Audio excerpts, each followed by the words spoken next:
The rotted eastern joist of the cider press house gave way with a sound like a rifle shot, and 2,000 pounds of hand-hewn oak dropped 4 inches into the mud.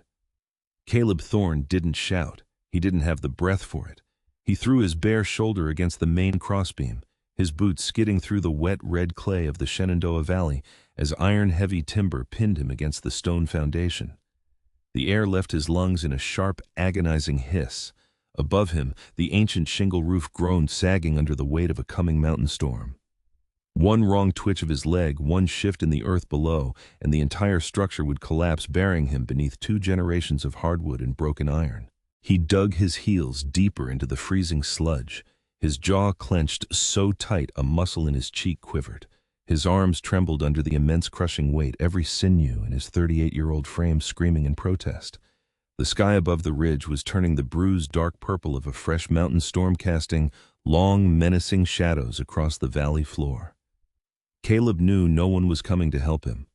The folks down in the village of Red Creek had long since stopped riding up to Thorn Ridge.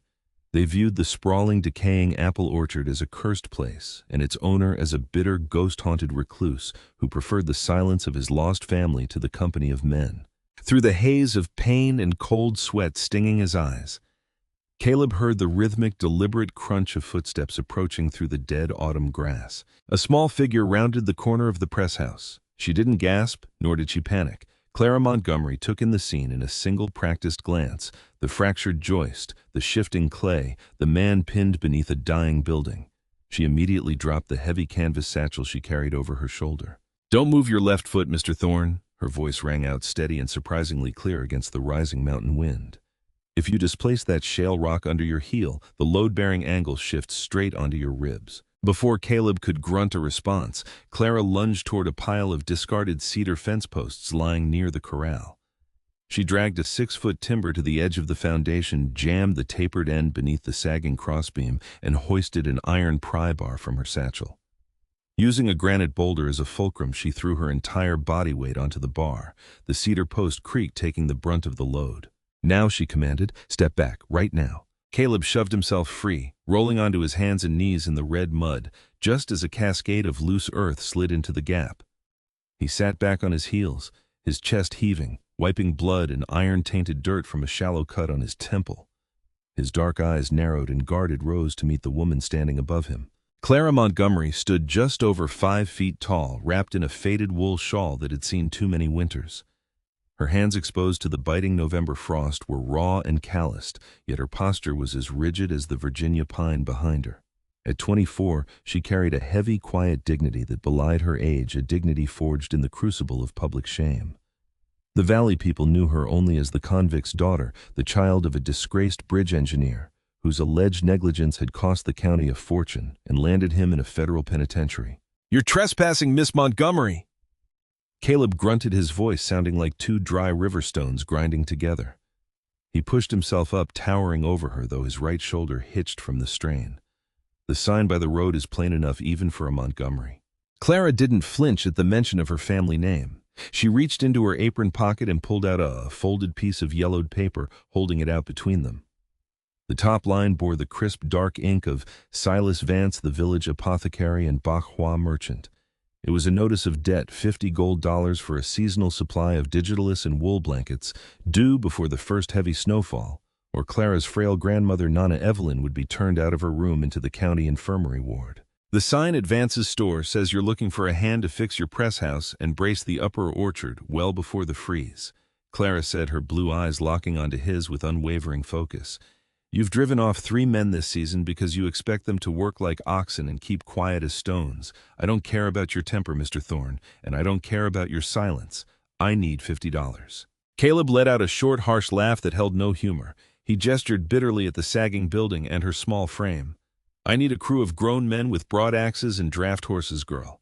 I don't need a seamstress clutching her daddy's bad reputation. You couldn't lift a 4-inch timber, let alone reset a foundation." Clara walked past him without asking permission, stepping directly into the mud-slick trench beneath the press house. She knelt oblivious to the red clay ruining her hem and picked up a handful of earth. She rubbed it between her thumb and forefinger, smelling it before letting it fall. "Your men failed because they tried to nail fresh pine into rotted oak," Clara said, looking up at him from the trench.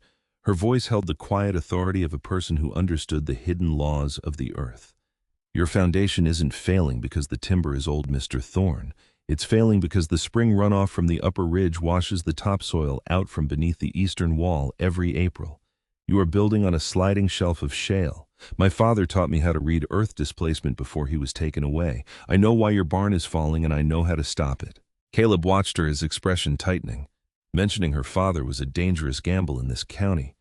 But there was no deceit in her face, only a desperate, unyielding determination that mirrored the cold ache in his own chest. He looked at her small, scarred hands, then back at the massive, crooked beams above them. The sky was darkening rapidly, a biting mist beginning to settle over the Shenandoah peaks. A cruel, cynical edge crept into Caleb's voice. A armor he had worn ever since the winter his young daughter took sick and died while he was trapped by a mountain blizzard. He wanted to scare her off. He wanted to break that proud, quiet chin. "Tell you what, Miss Montgomery," Caleb drawled, leaning against the damp cedar post, crossing his arms over his broad chest. "You fix this press house so it stands straight through a mountain gale, and you clear the rust out of my orchard well before the first snow hits the peak of Thorn Ridge, and I'll put a gold band on your finger and call you my wife." High expected her to flush with embarrassment. He expected her to turn on her heel, gather her rags, and run back to her shamed home in the valley. Clara Montgomery didn't blink. She didn't take a single step backward. She stood straight up in the muddy trench, her gaze burning into his with the cold intensity of a mountain sunrise. "I don't want your name, Mr. Thorne," she said, her voice dropping to a low, powerful whisper that cut straight through the whistling wind. "And I certainly don't want your ring. I want $50 cash paid the morning the snow covers that ridge. If the press house stands and the water runs sweet, you clear my grandmother's debt with Silas Vance. If I fail, you owe me nothing, and I'll walk away." Caleb's cynical smile faded, replaced by a strange, heavy stillness. She had taken his bitter mockery and forged it into an ironclad contract. "You sleep in the tack room off the stable," Caleb said quietly, the gravel in his tone settling into something solemn. "You eat the salt pork and cornbread I cook. I won't lift the light end of a board for you just because you're a woman. If you quit, you walk back to town alone." "I don't quit," Clara replied. She picked up her canvas satchel and unzipped the brass clasp, pulling out a heavy leather-bound notebook filled with her father's hand-drawn engineering grids. "I'll need a spade, a plumb line, and every piece of seasoned locust wood you have stored in your dry shed." She turned and walked toward the stable without another word, leaving Caleb Thorne standing alone in the damp twilight. He looked down at the cedar post she had wedged beneath the foundation, the crude, brilliant piece of leverage that had kept 2,000 pounds of oak from crushing his spine. The wind howled through the apple trees, bringing the first freezing drops of rain. But for the first time in 5 long years, Thorn Ridge felt eerily, undeniably alive. The rain began before dawn, a steady, ice-cold drizzle that turned the red Appalachian clay into a thick grease. Clara woke in the tack room to the smell of old leather and horsehair. Her shoulders throbbed with a dull, sickening ache from holding the cedar lever the previous evening, but she swung her legs out of the cot without hesitation. She pulled on her faded wool skirt, wrapped her hands in strips of clean linen she had torn from her spare petticoat, and stepped out into the gray twilight of the Shenandoah Valley. By 6 o'clock, she was 6 feet deep in the earth along the eastern foundation of the cider press house. The work was brutal. Every spadeful of wet shale weighed 15 pounds, and the trench walls threatened to slide back down with every breath of wind. Clara's breath bloomed in white clouds before her face. She held her father's leather journal open on a dry stump nearby, its pages weighted down by a smooth river stone. Her eyes scanned the faded ink diagrams, load distributions, soil density ratios, and calculations for structural anchor points. She knew what the valley folks said about her father, that he was a careless man who used cheap timber on the county bridge. But as her fingers traced the precise, elegant math in his notebook, Clara knew the truth.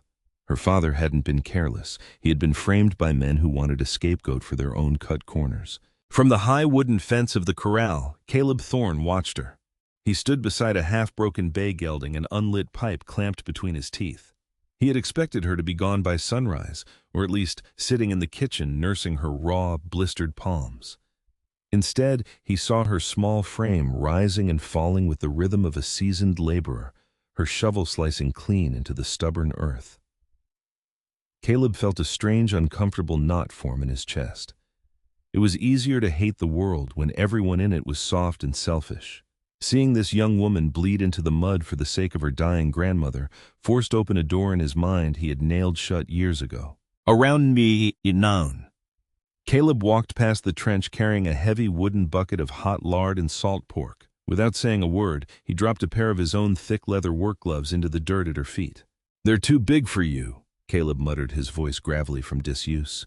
"Fit them with some dry straw in the fingers. I don't need you bleeding all over my tools." Clara stopped digging. She looked down at the gloves, then up at Caleb. His eyes were dark-guarded and shadowed by a bone-deep exhaustion that went far beyond physical labor. "Thank you, Mr. Thorne," she said quietly. "Caleb," he growled, turning his back to her. "If you're going to break your spine on my land, you might as well use my name." Before Clara could reply, the sharp clatter of iron horseshoes echoed up the gravel road leading from the valley. A sleek black buggy pulled into the yard, its polished leather hood gleaming against the dreary rain. Silas Vance stepped down, wrapping his heavy beaverskin coat tightly around his wide frame. Silas was a man whose prosperity was built on the misfortunes of others, his eyes sharp and calculating beneath the brim of his hat. "Afternoon, Caleb," Silas drawled, stepping carefully over the mud. He didn't offer a hand. Instead, his gaze slid past Caleb and landed on Clara, standing in the muddy trench, her face streaked with red dirt. "I see you've taken in the local charity case, though I didn't think a respectable farm like Thorn Ridge would employ the blood of a convict." Clara's hands tightened around the ash handle of her shovel, but she kept her chin high and her mouth shut. She would not give Silas the satisfaction of a reaction. Caleb stepped smoothly between Silas and the trench, his broad shoulders blocking the apothecary's view of Clara entirely. "You're off your usual trail, Silas. What do you want?" "Just checking on my investments," Silas replied, a thin, oily smile touching his lips. He pulled a silver pocket watch from his vest, tapped it, and slipped it back. "The weather's turning fast, Caleb. The telegraph from Winchester says a major blizzard is moving south along the ridge. It'll be here by Thursday. I came to remind Miss Montgomery that if her $50 account isn't settled in full before the first snowflake hits the ground, I'm moving her grandmother out of the rental cottage. The county ward in Woodstock has an opening in the unheated basement."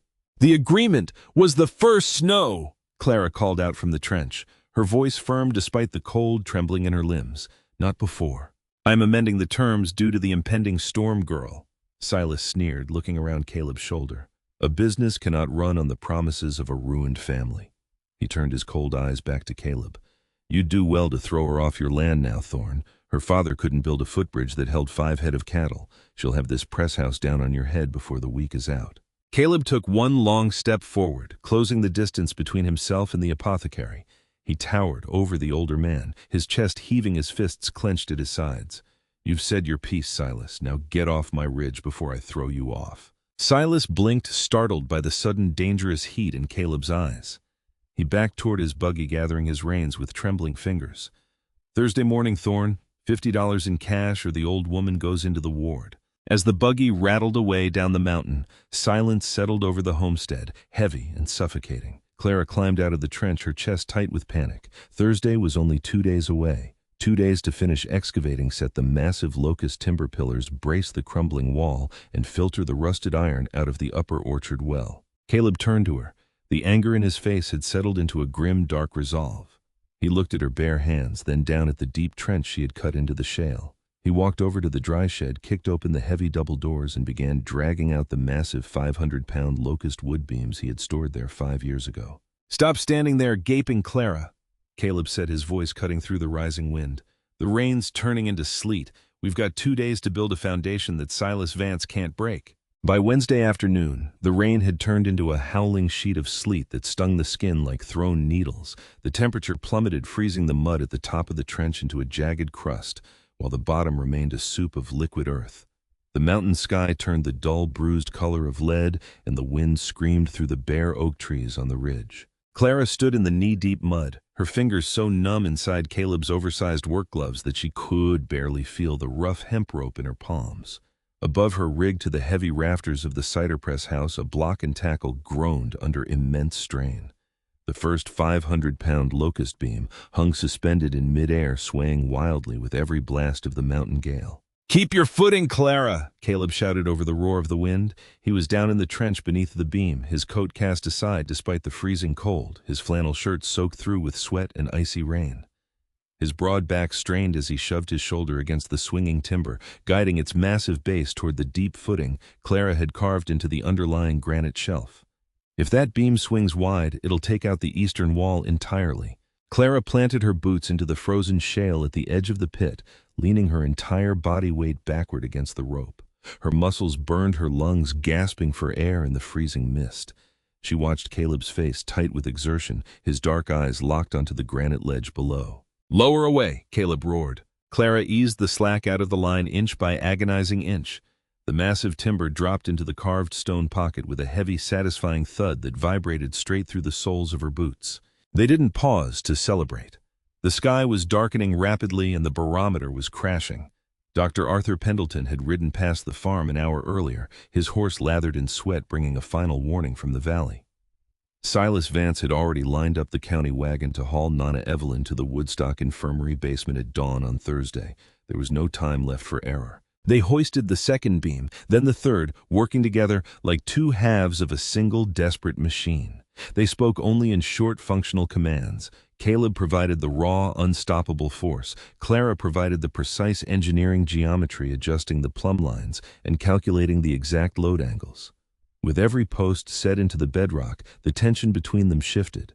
The initial distrust had burned away, replaced by a fierce, silent unity born in the freezing mud.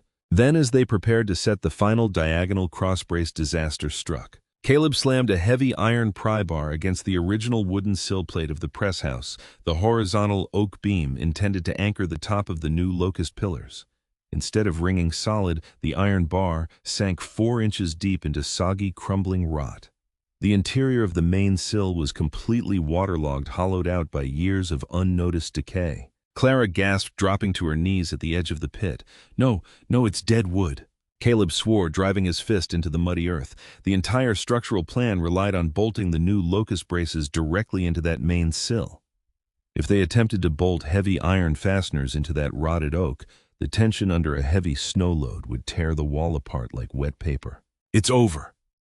Caleb grumbled, his voice flat, hollowed out by sheer exhaustion. He wiped a streak of freezing slush from his forehead.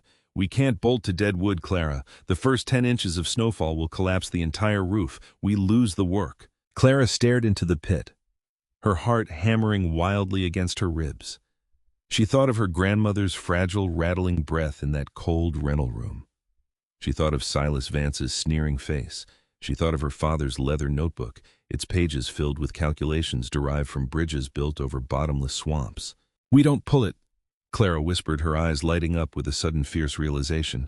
She scrambled down into the trench, grabbing Caleb by his wet forearm. "Caleb, look at the geometry. My father didn't just build suspension bridges, he built compression arches. Bridges don't rely on wood pulling against iron bolts. They rely on stone pushing against stone." Caleb frowned, wiping rain from his eyes as he looked at her. "What are you talking about?" "We don't bolt the brace to the rotted sill," Clara explained rapidly, pointing to the space between the locust posts and the heavy granite foundation. "We cut a heavy angled wedge from that seasoned white oak log in your shed. We drive it between the new locust pillars and the base of the wall at a 45-degree angle. We create a compression arch. The heavier the snow pushes down on the roof, the tighter the weight wedges the building against the bedrock. We don't need strong wood in the wall, Caleb. We use gravity to hold the building up." Caleb stared at the gap, his sharp mind racing through the physics of her proposal. The despair in his eyes gave way to a sudden, brilliant flash of awe. It wasn't a farmer's desperate gamble. It was a master engineer's solution. "Get the crosscut saw!" Caleb commanded, a fierce grin breaking through his exhaustion. "Let's cut the wedge." For the next 2 hours, under the blinding flash of mountain lightning and driving sleet, they labored like demons. They sawed the massive white oak timber at a precise 45-degree angle. Together, they lowered the heavy wedge into the pit.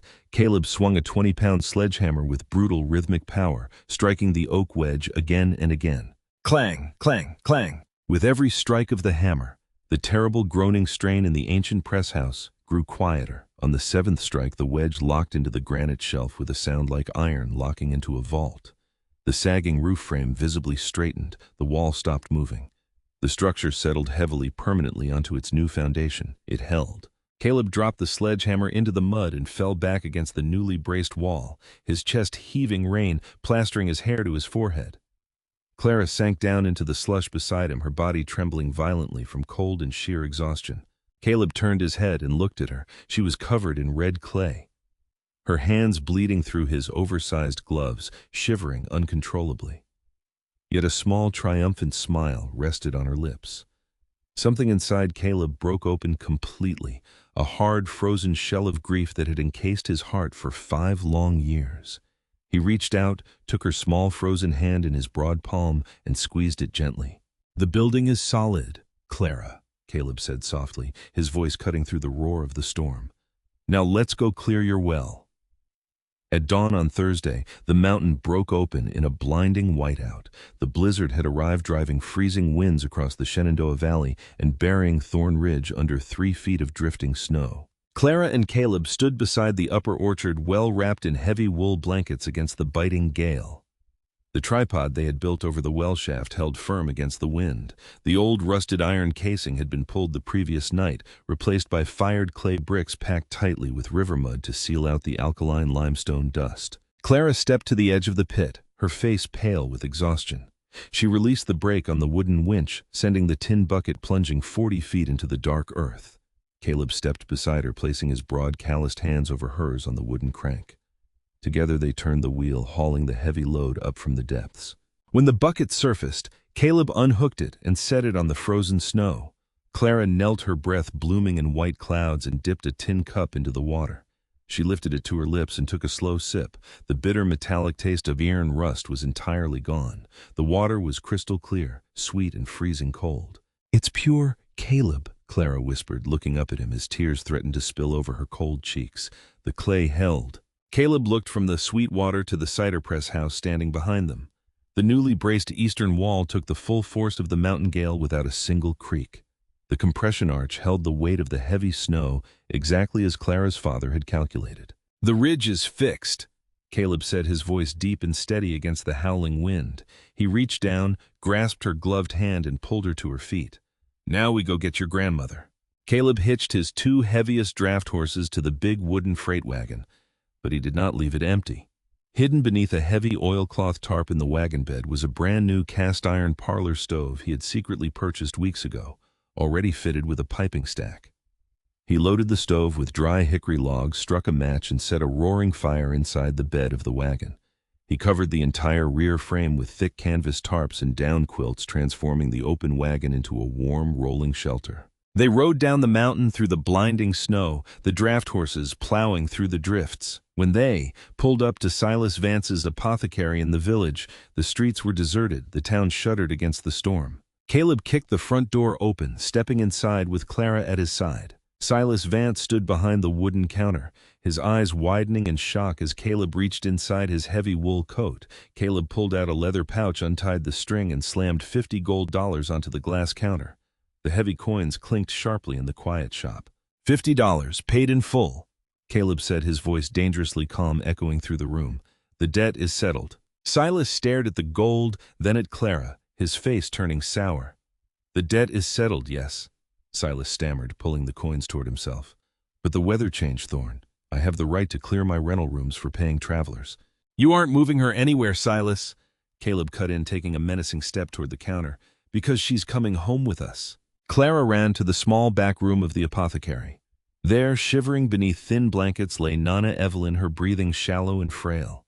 Clara wrapped her grandmother in thick wool blankets, and Caleb stepped into the room, lifting the elderly woman gently into his broad arms as if she weighed no more than a child. They carried her out to the freight wagon. When Clara climbed into the covered bed, her breath caught in her throat. The cast-iron parlor stove was radiating a deep, fierce heat, keeping the canvas-draped interior as warm and cozy as a hearthside parlor. Tears spilled down Clara's cheeks as she nestled her grandmother into the soft down bedding beside the glowing stove. The ride back up. Thorn Ridge was slow, but the storm could not touch them. By evening, Nana Evelyn was resting comfortably in the warm, spare bedroom of the homestead, her breathing steadying under the influence of heat and proper medicine. Late that night, as the blizzard howled fiercely against the sturdy oak log walls, the main room of the house was filled with a tranquil golden warmth. Caleb sat at the heavy kitchen table staring quietly into a tin mug of hot coffee. Clara walked out of the spare room softly, closing the door behind her, and sat across from him. "She's sleeping peacefully," Clara said softly, her hands resting on the rough wooden table. "Her fever is breaking." "Good." Caleb nodded, his dark eyes rising to meet hers. Silence stretched between them, but it was no longer the heavy, bitter silence of two isolated strangers. It was a rich, comfortable stillness built on shared labor and mutual trust.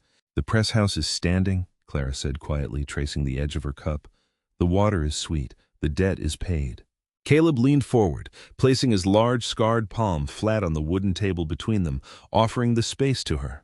"When you first walked up my ridge, Clara, I offered you a bitter wager out of foolish pride," Caleb said, his gravelly voice dropping to a low, earnest whisper.